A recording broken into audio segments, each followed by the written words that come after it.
It's quite unsafe for a woman to live in this world. The crimes against them are increasing day by day. They depend on and truly believe the cops to save their lives. But what if the same cops become the predator? Do you think there are perverts in the police department? Are they more dangerous than the criminals?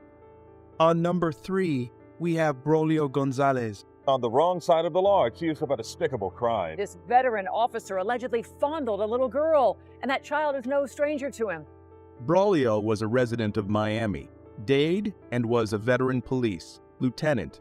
The heinous act took place in 2018 when he kidnapped and molested a child. The survivor was a child who was related to him. He took advantage of their family relations and molested the girl since she turned 8 years old. He continuously abused her for 2 years. At last, the survivor spoke out, and the real fact of Braulio was revealed. When the survivor was just 8 years old, Gonzalez took his gun and pointed it at her. She was then made to comply with his conditions, and then he kept on molesting her till her parents came back home. He threatened her several times after that to make sure she doesn't utter a word to her parents. The poor child was traumatized and she lived in fear till 2018. When the case was taken to court, it was revealed that Braulio used to take the girl to his home as well and made her strip down all her clothes before him. He then touched her private parts forcefully.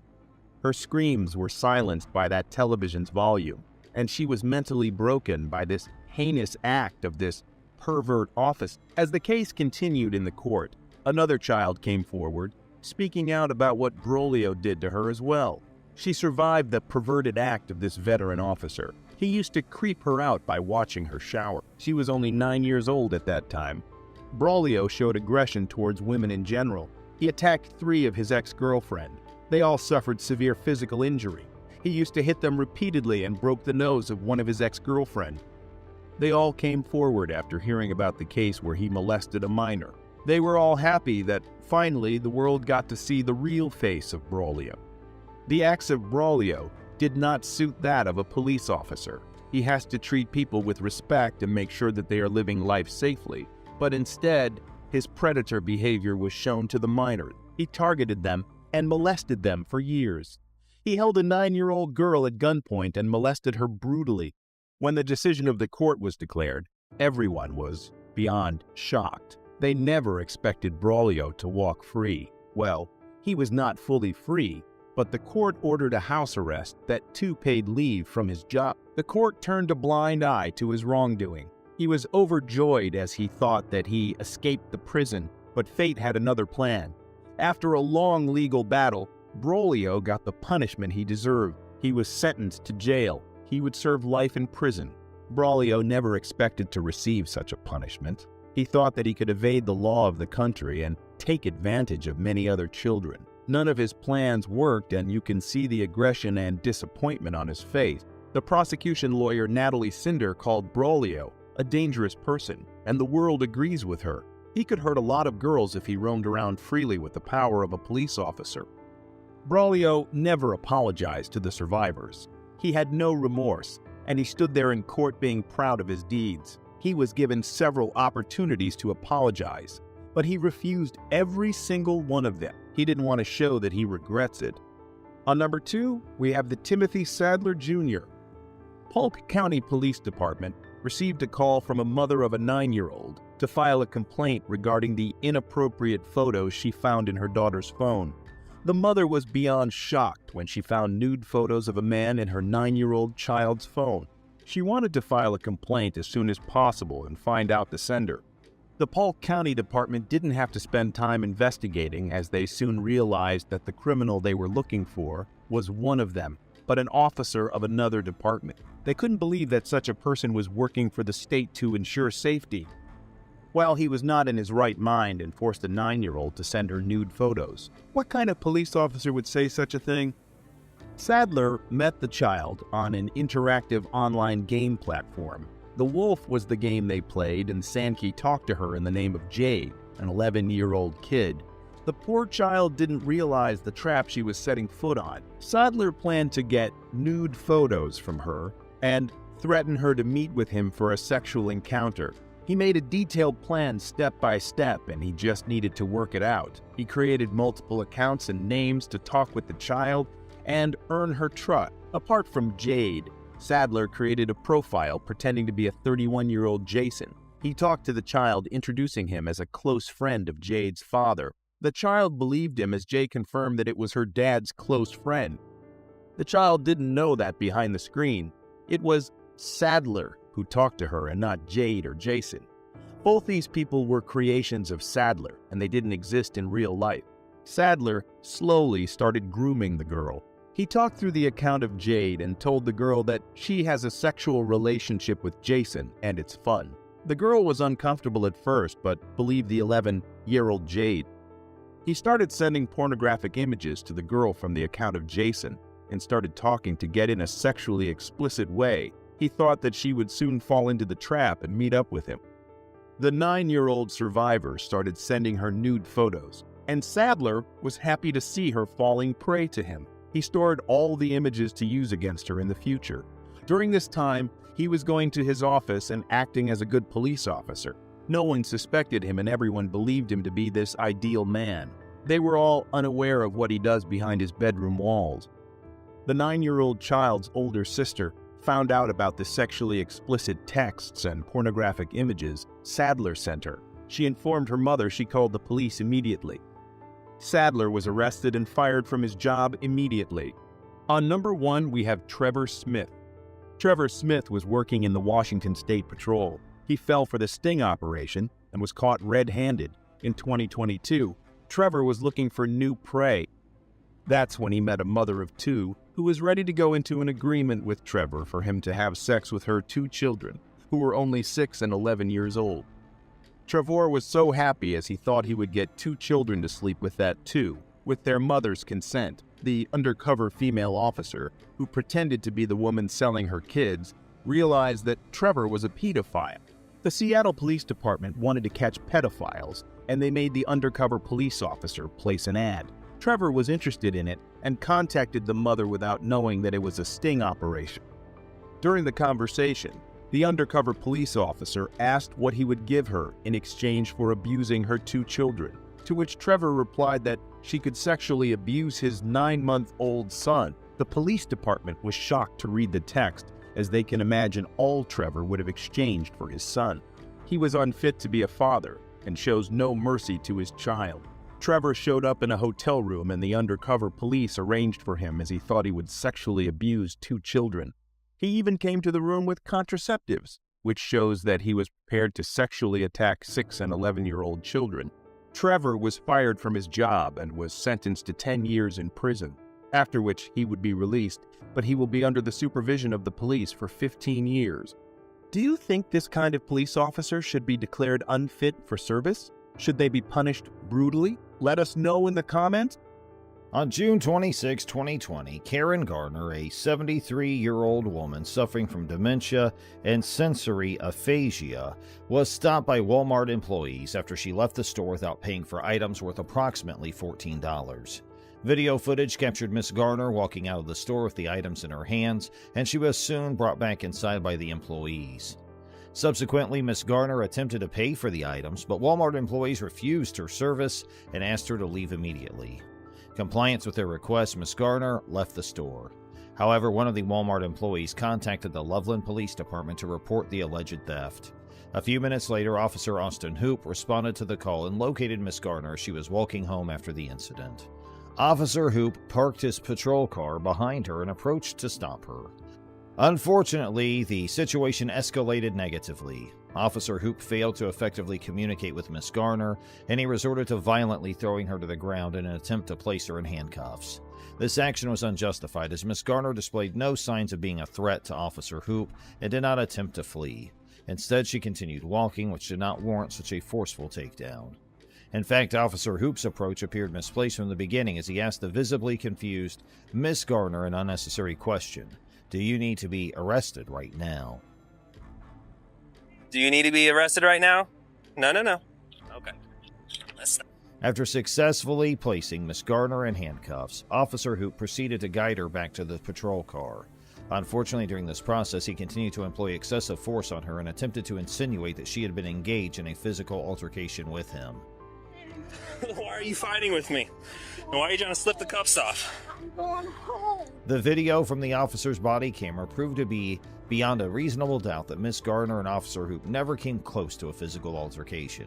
It's obvious that Officer Hoop didn't need to use so much force to keep a 73-year-old woman in custody. In addition, it's important to highlight that Officer Hoop apparently did not take into account the detainee's mental state, which is a significant issue. Officer Hoop obviously disregarded the legal requirement that police use their discretion to determine whether or not a suspect is mentally competent. I'm going home. I'm going home. Yeah, I know. I'm just trying to search her. As if the force employed by one cop wasn't already severe, a second confrontation broke out as cop Daria Jalali arrived to aid Officer Hoop, resulting in Miss Gardner being taken to the ground again. Both officers proceeded to secure Miss Gardner inside the patrol car, despite her repeated statements that she was simply trying to go home. Officer Hoop responded to her pleas with a dismissive laugh, stating, "No, you're not," in a mocking manner. What are you doing? Get out of here. This is not your business. Once again, Hoop's negligent demeanor became evident as he dealt with the situation. While Officer Hoop moved to the other side of the patrol car to secure Miss Gardner, a Good Samaritan emerged from his vehicle and approached Officer Hoop, questioning the necessity of using aggression against an elderly woman. What's your date of birth, Karen? What's your date of birth? Okay. The young man had witnessed the entire incident unfold from a distance and decided to drive up to the scene. Officer Hoop, displaying further negligence, dismissed the young man's concerns, instructing him to leave as it was none of his business. Following a brief confrontation, Officer Hoop returned to assisting Officer Jolly in securing Miss Gardner. Once they successfully placed Miss Gardner inside the patrol car, Officer Hoop attempted to identify her by asking for her date of birth. However, he received no response, indicating Miss Gardner was unable to provide the requested information. Given Miss Gardner's disability, it is unsurprising that she would encounter difficulties understanding Officer Hoop's demands, let alone recalling her date of birth. Both officers appear to overlook the possibility of Miss Gardner having a disability, despite it becoming increasingly evident by that point. Shortly after, the officers engaged in a casual conversation, during which Officer Jalali expressed her concerns for Officer Hoop, stating that she would have arrived more quickly if he had mentioned a physical altercation. 200. Yeah, okay. All right, Hey. let's get her down the stairs. Okay, we don't need to wait for the fellow. No, we can see what he. I Okay. mean, we know she. What's it said? She stole some stuff, and they caught her before she left and got it back, and then she ran out. So we have And then you contacted her for that, And then she resisted and obstructed and obstructed. resisted. So we're good either way. we're good either way. Cool. She's going. All right. Get a path. If they decide not to prosecute, I don't care. Cool. Okay, we'll head down there. Officer Hoop responded to Officer Jalali's concerns by making remarks about Miss Gardner, commenting that she was like 20 pounds, and implying that the situation would have been different if it had involved a larger individual. This statement indicates that Officer Hoop was well aware of Miss Gardner's fragile state as an elderly woman, yet he still exhibited excessive aggression toward her. The situation becomes even more questionable when both officers display uncertainty about the potential charges against Miss Gardner. Officer Jalali appears to have no understanding of what Miss Gardner could have done wrong initially.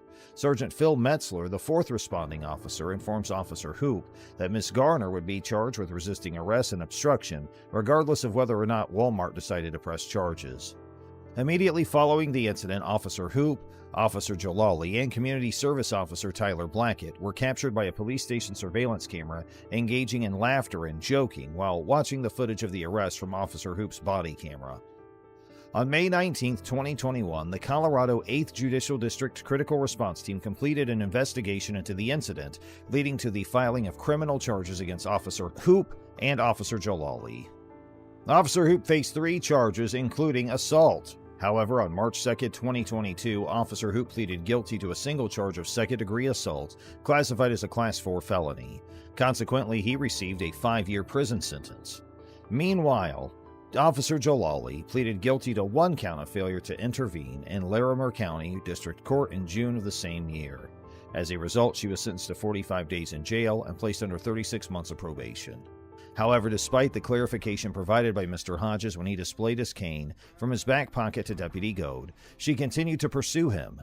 It became evident that Deputy Goad lacked probable cause to detain Mr. Hodges, as her suspicion of him carrying a firearm was disproven. What's this in your back pocket? I just saw you walking it. It's a navigational aids. What's the problem? You a tyrant? Yeah, I am actually. What's your name and date of birth? I don't have to give that unless Yes, I'm sir. here. I was You investigating. have reasonable, Do you want me to articulated put you in suspicion. handcuffs right now? Yes, sir, I do. What is your suspicion? It looks like you're carrying a gun in your back pocket. I'm stopping to make sure you're carrying it properly. You Well, don't have have you to. ensured that it's not a firearm? No, you keep turning so I can't see it. You don't have to be a dick to me. Well, you're being one to me. No, sir, I'm Have a doing my good day. job. Am I detained? Yeah, you are. Nevertheless, Deputy Goad proceeded to inform Mr. Hodges that he was being detained and demanded his identification, asking for his name and date of birth. Mr. Hodges questioned the necessity of providing his personal information, stating that he had not committed any crime. In response, he requested the presence of Deputy Goad's supervisor, who coincidentally arrived at that moment. What did you stop for? For a walking stick. And it could look like a weapon. She asked you to Really? present it, okay? Now she's asking me for ID. Okay. I don't need the ID unless Okay. there's reasonable, articulated suspicion And her that I have committed a crime, and committing a crime, And or her- about to do a crime. Sergeant Randy Harrison approached Mr. Hodges and promptly inquired about the reason for Deputy Goad's initial stop. Mr. Hodges explained the circumstances to Sergeant Harrison, who in turn demanded identification from Mr. Hodges as well. you were armed, okay? And she's asking you for your ID. Well, now Okay. she has verified that I am not armed. Okay. So there is no you have problem. your ID or not? I do have my ID, but Okay. you don't need it. Okay. Okay. Initially, Deputy Goad may have possessed a reasonable suspicion to stop Mr. Hodges if she genuinely believed that the item protruding from his back pocket was a firearm. However, once it became unequivocally evident that Mr. Hodges was not carrying any firearms, any further detainment would be considered unlawful. Despite this realization, Deputy Goad and her supervisor, Sergeant Harrison, collaborated to handcuff Mr. Hodges and conduct a search of his pockets.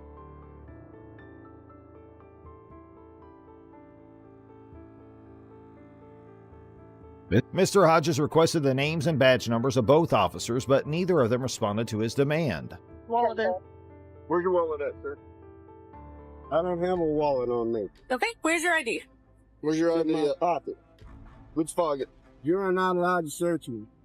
It's in this pocket.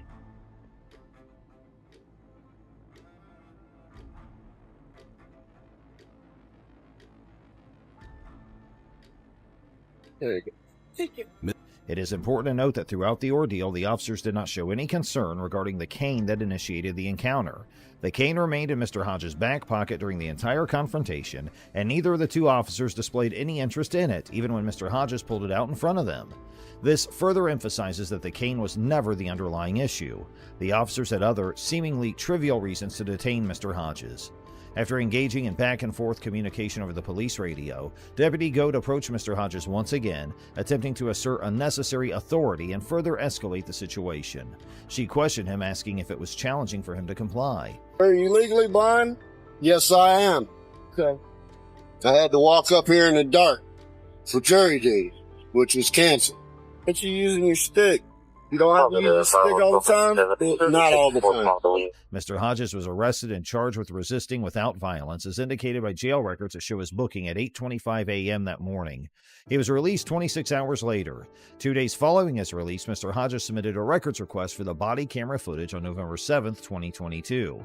The viral video that circulated clearly demonstrated that Mr. Hodges had not engaged in any actions warranting arrest. An arrest report authored by Deputy Goad, she stated that James had violated Florida Statute 843.02 by obstructing an ongoing investigation. According to her report, Mr. Hodges repeatedly refused to allow identification of the object in his pocket and declined to provide his ID. However, the body camera footage contradicted her account, showing that Mr. Hodges promptly and willingly presented the object from his pocket to both officers. Miss Odom's claims that Mr. Clark had assaulted her, resulted in a bloody altercation, turned out to be unfounded. When the officers arrived at the scene, there was no evidence of blood or visible injuries.